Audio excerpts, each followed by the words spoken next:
Hello guys what's up, कैसे हैं आप सब। तो आज हम स्टार्ट कर रहे हैं लक्ष्मीकांत का chapter number 51, that is controller and auditor general of India. So here we go. So जो कॉन्स्टिट्यूशन है हमारे इंडिया का, under article 148 provide for an independent office of the controller and auditor general of India. तो जो हमारा article 148 है उसके अंदर आते हैं जो हमारा कैग का ऑफिस है, और ये हेड होते हैं of the Indian audit and account department. इस रेफरेंस में he is the guardian of the public purse and control the entire financial system of the country at both the level, कि centre और state level पे भी। इनकी duty है to uphold करना constitution India का और law of the parliament in the field of financial administration. इसी कारण की वजह से जो डॉक्टर B.R. अम्बेडकर हैं उन्होंने बोला है the CAG shall be the most important officer under the constitution of India and he is the one of the bulwark of the democratic system of government. और जो अदर बुल्क किन्हें बोलते हैं, supreme court, election commission, UPSC. तो हमने देख लिया CAG, election commission, supreme court and UPSC, they are the bulwark for the democratic system of government. अब देख लेते हैं अपॉइंटमेंट और टर्म। जो कैग है वो अपॉइंट किए जाते हैं bye the president of India by a warrant under his hand and seal, and the CAG है बिफोर टेकिंग हिज ऑफिस, तो वो ओथ लेते हैं बिफोर द प्रेसिडेंट के सामने। तो अपनी ओथ में क्या बोलते हैं, सिंपल जो आपको बार बार मैं बता रहा हूँ, BU मोस्टली यही रहती है। What is this? It's bear true faith and allegiance to the constitution of India. U stand for uphold the sovereignty and integrity of India. D stand for duly and faithfully and to the best of his ability and knowledge और judgment perform करे duties अपने office की बिना किसी favour या डर के। And again you is uphold the constitution and the law. Hope आपको ये पूरा ही क्लियर हो गया होगा। अब इनका जो टर्म है वो देख लेते हैं कि he hold office for a period of 6 year, कि 6 साल तक अपना पीरियड होल्ड करते हैं, और up to age 65 year whichever is earlier. और रिज़ाइन कर सकते हैं किसी भी टाइम अपने ऑफिस से, अपने जो रेजिग्नेशन लेटर है वो प्रेसिडेंट को देकर। वो प्रेसिडेंट के द्वारा रिमूव भी किए जा सकते हैं सेम ग्राउंड और सेम मैनर में एज अ जज ऑफ सुप्रीम कोर्ट, जो हमने सुप्रीम कोर्ट चैप्टर में भी देखा था। आप हमारे सुप्रीम कोर्ट वाली वीडियो देख सकते हैं, that is the judicial inquiry act of 1968। दूसरे वर्ड्स में कहें, he can be remove by the president only on the basis of a resolution जो पार्लियामेंट के द्वारा पास किया जाएगा, स्पेशल मेजोरिटी, अदर कौन से ग्राउंड पे, मिसबिहेवियर और इनकेपेसिटी। अब इंडिपेंडेंस देख लेते हैं। जो constitution has made the following provisions to safeguard and ensure the independence of the CAG. First is he is provided with the security of the tenure. उन्हें remove किया जा सकता है by the president only in accordance with the जो procedure constitution के अंदर mention है। Thus he does not hold his office till the president, जो प्लेजर है प्रेसिडेंट की, but though appointed by him. It's mean जो सिक्योरिटी ऑफ टेन्योर जो दी हुई है कि वो दो अपॉइंट तो प्रेसिडेंट के द्वारा किए जाते हैं, लेकिन जो रिमूवल है वो जो प्रेसिडेंट है उनकी प्लेजर पे डिपेंड नहीं करता। They he can be remove by the president only in accordance with the जो प्रोसीजर कॉन्स्टिट्यूशन के अंदर मेंशन है, और जो हम देख चुके हैं ऊपर कि जो जुडिशियल इंक्वायरी एक्ट है 1968 का, उसके अकॉर्डिंग रिमूव किए जाते हैं।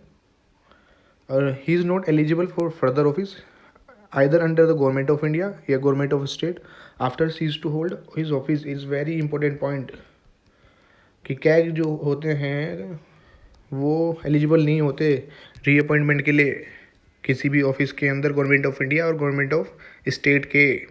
और जो इनकी सैलरी और अदर सर्विस कंडीशंस होती हैं वो पार्लियामेंट डिटरमाइन करता है। इट्स ऑल्सो वेरी इंपॉर्टेंट कि मोस्टली जो कंडीशन ऑफ सर्विस है सब जगह हमारे प्रेसिडेंट साहब डिसाइड कर रहे थे, लेकिन in the case of the CAG इनकी जो salary and other service conditions हैं वो पार्लियामेंट डिटरमाइन करेंगे, और जो सैलरी है वो इक्वल होती है टू द जज of supreme court. Fourth is neither his salary or his right in respect of leave of absence, pension or age of retirement can be altered to his disadvantage after his appointment। इनके appointment के बाद जो इनकी salary और service condition जो भी होगी वो रिड्यूस नहीं की जाएगी। और जो कंडीशन ऑफ सर्विस है पर्सन की जो सर्व कर रहे हैं Indian audit and account department and the administrative जो पावर है कैग की, वो प्रिस्क्राइब की जाती है प्रेसिडेंट के द्वारा after consultation with the CAG. तो इट्स वेरी इंपॉर्टेंट कि जो कैग है उसकी सर्विस कंडीशंस तो डिटरमाइन करते हैं पार्लियामेंट, लेकिन जो इंडियन ऑडिटर अकाउंट डिपार्टमेंट के अंदर जो पर्सन सर्व कर रहे हैं उनकी जो कंडीशन ऑफ सर्विस और जो एडमिनिस्ट्रेटिव पावर है कैग की, वो प्रिस्क्राइब की जाती है प्रेसिडेंट के द्वारा, किससे कंसल्ट करके, with the consultation with the CAG. अब जो एडमिनिस्ट्रेटिव एक्सपेंसेस होते हैं जो ऑफिस के कैग के, इंक्लूडिंग सैलरीज, अलाउंसेस और पेंशन पर्सन की जो सर्व कर रहे हैं इन दैट ऑफिस, वो चार्ज होती हैं कंसोलिडेटेड फंड ऑफ इंडिया पे। Thus they are not subject to the vote of the parliament. Further, no minister can represent the CAG in the parliament, कि कोई भी मिनिस्टर कैग को represent नहीं कर सकता पार्लियामेंट के अंदर, नादर इन द लोकसभा और राज्यसभा, और कोई भी मिनिस्टर को बुलाया नहीं जाता कि वो इनकी रिस्पॉन्सिबिलिटी ले लें किसी भी एक्शंस की जो कैग के द्वारा किए गए हैं। कि no minister can be called upon to take any responsibility for any action done by him. अब ड्यूटीज़ और पावर देख लेते हैं। जो कॉन्स्टिट्यूशन है उसने अंडर आर्टिकल 149 ऑथराइज किया पार्लियामेंट को कि वो ड्यूटीज़ और पावर प्रिस्क्राइब करे कैग की in relation to the account of the union और स्टेट और कोई भी एनी अदर अथॉरिटी और बॉडी। तो आप ये ध्यान रखेंगे इफ़ इट इज़ आस्क्ड कि where is the duty of the CAG is mention, you can tick 149 article. तो अकॉर्डिंगली जो पार्लियामेंट ने इनेक्ट किया duties, power and condition of service act, तो आप इसे याद रख सकते हैं डीपी कोस, कि parliament enacted DP cos, that is duties, power and condition of service act 1971। और एक एक्ट को अमेंड कर दिया गया 1976 में कि जिससे सेपरेट कर सके account from audit in the central government. Very important, account from audit central government के अंदर।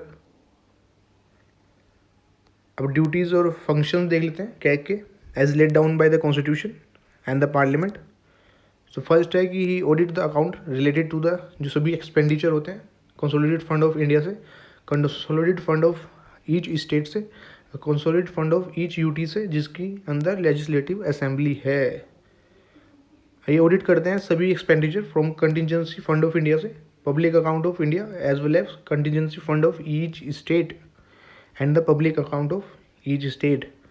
इस रिगार्डिंग आपको जो फंड है वो आर्टिकल 266 और 267 के अंदर आते हैं, वो हम पार्लियामेंट चैप्टर में पढ़ चुके हैं, आप वो वीडियो हमारी देख सकते हैं। थर्ड है कि वो ऑडिट करते हैं सभी ट्रेडिंग, मैन्युफैक्चरिंग, प्रॉफिट और लॉस अकाउंट, बैलेंस शीट को भी, और अदर सब्सिडरी अकाउंट जो kept by any department of the central government और स्टेट गवर्नमेंट, कि वो ऑडिट करते हैं कि जो भी trading, manufacturing, profit loss, balance sheet और कोई भी दूसरा अकाउंट है जो किसी भी डिपार्टमेंट में ने रखा हुआ है सेंट्रल गवर्नमेंट के या स्टेट गवर्नमेंट के, और ये ऑडिट करते हैं सभी रिसीट और जो एक्सपेंडिचर होता है सेंट्रल और हर स्टेट का, कि टू सेटिस्फाई हिमसेल्फ दैट जो रूल और प्रोसीजर है in that we have are design to secure an effective check on the assessment, collection and proper allocation revenue का। वो ऑडिट करते हैं रिसीट और expenditure of the following bodies, कि all bodies और अथॉरिटी जो सब्सटेंशियली फाइनेंस की जा रही हैं सेंट्रल और स्टेट गवर्नमेंट के द्वारा, या स्टेट और जो सेंट्रल गवर्नमेंट उनके रिवेन्यू से, और जो गवर्नमेंट की कंपनीज हैं उन्हें का जो भी ऑडिट करते हैं वो, और अदर कॉरपोरेशन और bodies when so required by related law. और वो ऑडिट करते हैं ऑल ट्रांजेक्शन सेंट्रल और स्टेट गवर्नमेंट की related to the debt, sinking funds, deposit, advances, suspense account और रेमिटेंस बिजनेस। और वो ऑडिट भी करते हैं रिसीट, स्टॉक अकाउंट और other with the approval of the president when required by the president, कि वो जो स्टॉक अकाउंट होते हैं उनको भी ऑडिट करते हैं but with the approval of the president, और जब प्रेसिडेंट जी द्वारा रिक्वायर्ड होता है। अब वो ऑडिट भी करते हैं जो अकाउंट होते हैं किसी अदर अथॉरिटी का, जब प्रेसिडेंट या गवर्नर के द्वारा रिक्वेस्ट किया जाता है। For example audit of local bodies, and he advises the president, वो प्रेसिडेंट को भी एडवाइस करते हैं with regard to the prescription of the form in which जो अकाउंट है सेंट्रल के और स्टेट के वो रखे जाएँ, that is mention in article 150। और नाइन्थ है कि वो सबमिट करते हैं अपनी जो ऑडिट रिपोर्ट है relating to the account of the centre president को, वो और जो प्रेसिडेंट साहब होते हैं वो इन रिपोर्ट को हाउस ऑफ द पार्लियामेंट के सामने रखते हैं जो मेंशन है हमारा आर्टिकल 151 में, और वो सबमिट करते हैं अपनी audit report relating to the जो अकाउंट होते हैं स्टेट के गवर्नर को, और गवर्नर उसको स्टेट लेजिस्लेचर के सामने रखता है, that is also mention in article 151।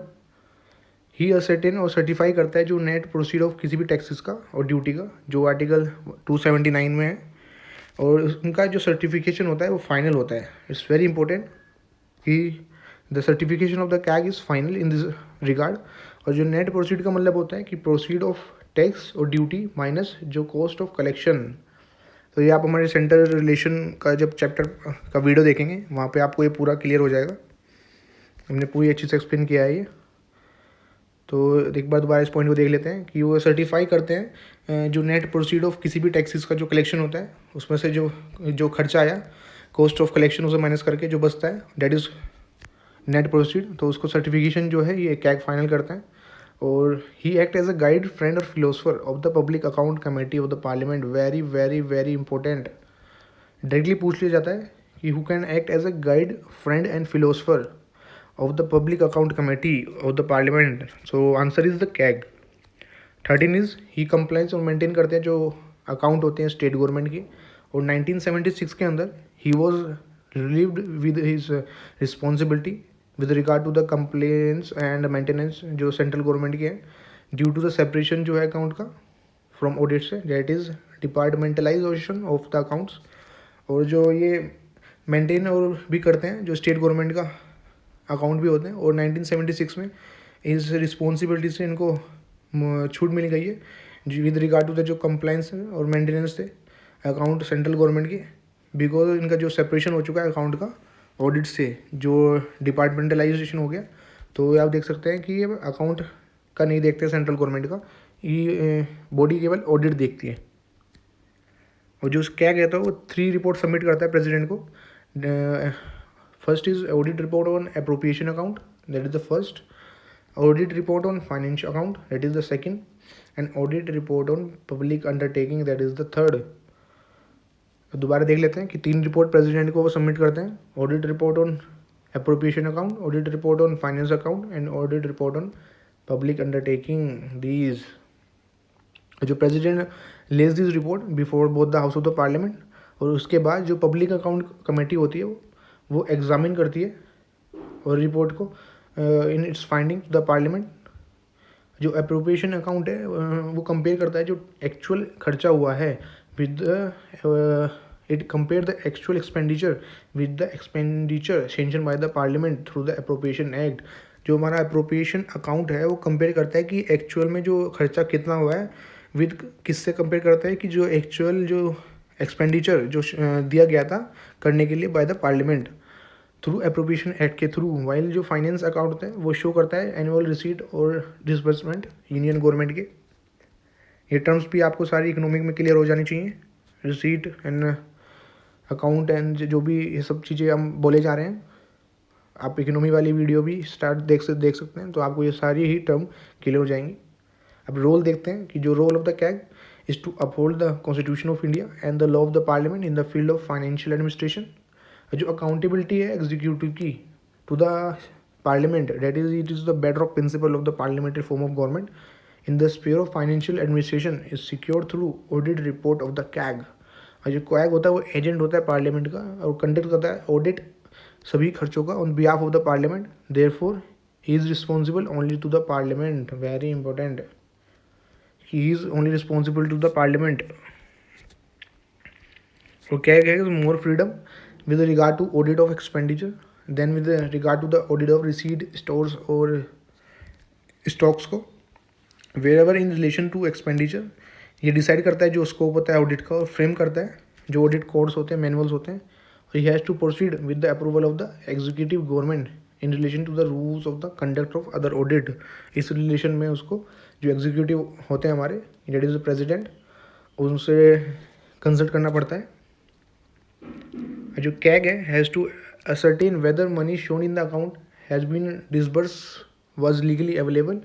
और जो एप्लीकेशन टू द सर्विसेज और the purpose to which they have been applied और चार्ज, कि जो भी एक्सपेंडिचर जो हुआ है वो अप्लाई हुआ सही जगह पे। वेदर जो एक्सपेंडिचर जो कंफर्म किया गया है जो अथॉरिटी के द्वारा वो उसको गवर्न करती है कि नहीं। In addition to this legal और रेगुलेटरी ऑडिट जो क्या है वो that also conduct the propriety audit.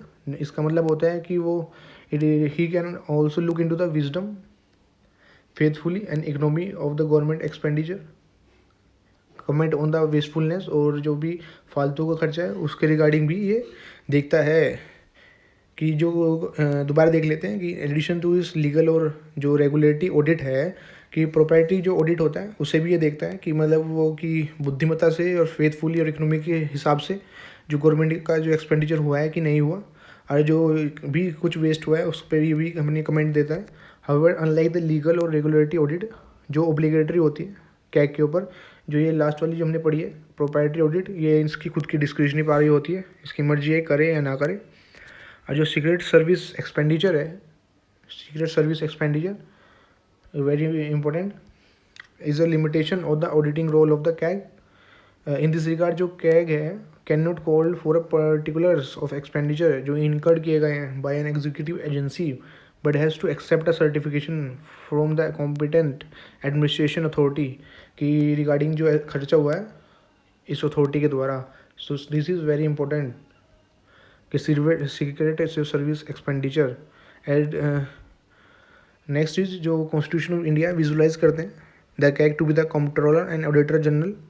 However in practice जो कैग है is fulfilling the role of an auditor general only, not of the controller. दूसरे शब्दों में कहें जो कैग है उसका कोई कंट्रोल नहीं है इशू ऑफ मनी का from consolidated fund of India से और मैनी डिपार्टमेंट से, और are authorise to draw money by issuing cheques without specific authority from the CAG. जो बोला गया है कंट्रोलर एंड ऑडिटर, तो केवल ऑडिटर हैं इन जनरल, कंट्रोलर का कोई रोल नहीं है बिकॉज उसके पास कोई अथॉरिटी नहीं है कि वो कंसोलिडेटेड फंड से पैसा बाहर निकाले। Who is concern only at the audit stage, और वैन जो खर्चा ऑलरेडी हो चुका है उसको ऑडिट करने के लिए ही वो है। और इस रिस्पेक्ट में जो कैग है इंडिया का वो डिफर करता है totally from the CAG of Britain, जिसके पास दोनों ही पावर है, कंट्रोलर की भी और ऑडिटर जनरल की भी। इस रिगार्ड में Britain the executive can draw money from the public excuses only with the approval of the CAG. It's very very important the comparison of India and Britain, कि जो Indian का CAG system है वो Britain से बिल्कुल ही differ करता है because जो इंडिया के अंदर है वहाँ पे केवल ऑडिटर जनरल है, not controller, but in Britain is also controller as well as auditor. और जो एग्जीक्यूटिव जो होते हैं वो मनी ड्रॉ कर सकते हैं from the public excuses only with the approval of the CAG. अब देख लेते हैं कैग एंड द कॉर्पोरेशंस कि जो रोल है कैग का इन ऑडिटिंग पब्लिक कोऑपरेशन वो भी लिमिटेड है ब्रॉडली स्पीकिंग। जो इनका रिलेशन है with the public cooperation fall in the following 3 category में फॉल करता है कि सम कोऑपरेशन जो ऑडिट किए जाते हैं इनके द्वारा टोटली और directly by the CAG, for example Damodar valley corporation, oil natural gas commission, air India, airlines corporation. Second है कि सम अदर कॉर्पोरेशन जो ऑडिट तो किए जाते हैं प्राइवेट प्रोफेशनल या ऑडिटर्स के द्वारा जो अपॉइंट किए गए हैं सेंट्रल गवर्नमेंट ने, किससे कंसल्ट करके, कैग से।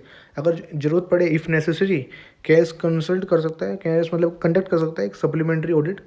और तो इसके एग्जांपल हैं central warehouse corporation, industrial financial corporation, IFC and other.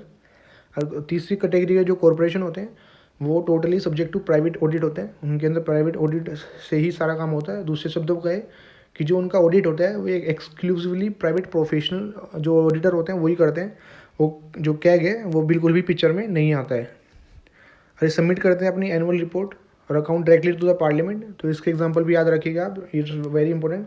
It is LIC, life insurance corporation of India, RBI, reserve bank of India, state bank of India और food corporation of India. So 3 category हैं, तो दोबारा revise कर लेते हैं कि reverse में देखते हैं कि जो लास्ट है कि वो उस टाइप के कॉर्पोरेशन जहाँ पे जो ऑडिट होता है वो टोटली प्राइवेट जो बॉडी है वो करती है, जो कैग पिक्चर के अंदर नहीं आता। और इसके एग्जांपल RBI, LIC, FCI।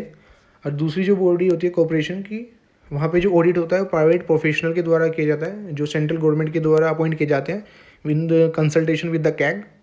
तो उसकी अगर कैग को जरूरत पड़े तो वो कंडक्ट कर सकता है एक सप्लीमेंट्री ऑडिट। और उसके एग्जांपल जो है IFC, इंडस्ट्रियल फाइनेंशियल कॉर्पोरेशन, और CWC, that is central warehousing corporation. और फर्स्ट कैटेगरी थी कि जहाँ पे जो कॉर्पोरेशन है वहाँ पे जो ऑडिटिंग होती है वो टोटली और डायरेक्टली कैग करता है, and it's airline corporation, national gas commission, Damodar जो वैली है एक्सेट्रा। आपको ये क्लियर और रट गया होगा।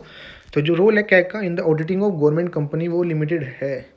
दे are audited by private auditors जो अपॉइंट तो किए जाते हैं गवर्नमेंट के द्वारा, पर एडवाइस इसकी होती है कैग की। जो कैग कैन ऑल्सो अंडरटेक जो सप्लीमेंट्री ऑडिट होता है टेस्ट इन कंपनीज़ का जो हम ऊपर सेकंड कैटेगरीज में देख चुके हैं। और 1968 में जो ऑडिट बोर्ड है वो एस्टेब्लिश किया गया as the part of the office of the CAG, कि उसे एसोसिएट कर सकें टू आउटसाइड जो स्पेशलिस्ट हैं, एक्सपर्ट हैं, कि वो हैंडल कर सकें जो टेक्निकल एक्सपेक्ट है ऑडिट का of specialise enterprises like engineering, iron and steel, chemical and so on. और ये जो बोर्ड है वो रिकमेंडेशन पे एस्टेब्लिश होता है। This board was established on the recommendation of the administrative reform commission, ARC से हम बोलते हैं। और ये consist of chairman and 2 member जो अपॉइंट किए जाते हैं कैग के द्वारा। सो जो दोबारा देख लेते हैं कि 1968 के अंदर एक जो ऑडिट बोर्ड है as a office of the CAG establish किया गया था, कि जिससे जो आउटसाइड स्पेशलिस्ट हैं और एक्सपर्ट हैं वो इससे एसोसिएट कर सकें, जो हैंडल कर सकें जो टेक्निकल एक्सपेक्ट है ऑडिट का, specialise enterprises like engineering, iron and steel, chemical and so on. जो ये बोर्ड है ये एस्टेब्लिश किया गया था on the recommendation of the ARC, administrative reform commission of India के। और इट कंसिस्ट ऑफ चेयरमैन और 2 मेंबर जो अपॉइंट किए जाते हैं कैग के द्वारा। अब एप्पल बाइज क्रिटिसिज्म देख लेते हैं। जो पॉल एच एप्पल बाय है इन 2 report on the Indian administration बहुत ही क्रिटिकल थे जो रोल का कैग का, और अटैक करते थे जो सिग्निफिकेंस है उसकी जो काम की। उन्होंने सजेस्ट किया था कि जो CAG should be relieved of the responsibility of the audit, जो कैग है उसको ऑडिट की रिस्पॉन्सिबिलिटी से मुक्त कर दी जाए। दूसरे शब्दों में कहें, ही recommended the abolition of office of the CAG. His point of criticism of Indian audit are as follows, कि पहला है कि वो फंक्शन कर देता है, the function of the CAG in India is in large major and inheritance from the colonial rule. जो function है कैग के इंडिया के इज इन लार्ज मेजर जो लिए गए कॉलोनियल रूल से। जो कैग है is a totally a primary cause of widespread, और जो पैरालाइजिंग अनविलिंगनेस है डिसाइड करने के लिए, ऐड करने के लिए। और जो ऑडिटिंग है एक रिवेसिव और नेगेटिव इन्फ्लुएंस जो देती है। और जो पार्लियामेंट है उसका greatly x aggravated notion of importance of auditing to the parliamentary responsibility and so has failed to define the function of the CAG as the constitution completed its view। तो ये direct है जो आप के pre के लिए important नहीं है, base important for the mains. और auditors know what is auditing, जो एडमिनिस्ट्रेशन नहीं है तो ज़रूरी हो जाता है, but a highly pedestrian function कि कोई भी चल के जा सकता है, जो एक बहुत ही नैरो है और लिमिटेड यूजफुल है। कि एक deputy secretary is the department known more about the problem in the department than the CAG, और इसकी एंटायर स्टाफ से। तो इसमें बोला है कि जो डिप्टी सेक्रेटरी होता है उससे अपने जो डिपार्टमेंट होता है उसको ज़्यादा नॉलेज होते हैं इन कंपेरिजन टू द जो कैग है और उसके एंटायर स्टाफ से। अब आर्टिकल देख लेते हैं इससे रिलेटेड। तो article 148 controller and auditor general of India, 149 जो ड्यूटीज़ हम ऊपर डिस्कस करते हैं जो पार्लियामेंट को दी गई थी, तो उसमें जो हमारा पास होता है DP कोर्स याद रखेंगे 1971 का एक्ट। और 150 is the form of account of union